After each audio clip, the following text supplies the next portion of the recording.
हाय बंधु नमस्कार। मो यूट्यूब चैनल को आप सब्सक्राइब करिए, लाइक करिए, शेयर करिए। आज कथा कह जाऊँगी बाप माँ ठारू बड़ देवता दुनिया रे केही नाहांती।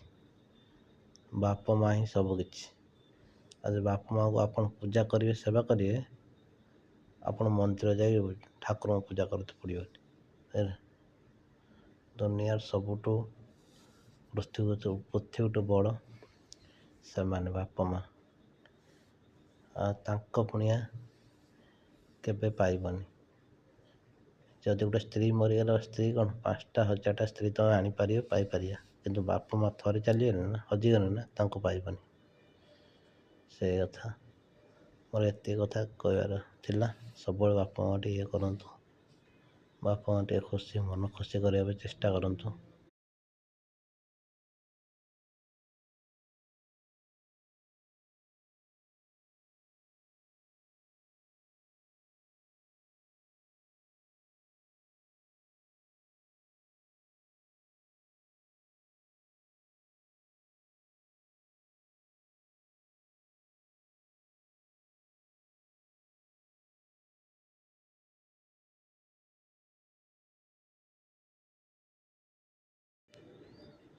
जय जगन्नाथ, जय बजरंगबली।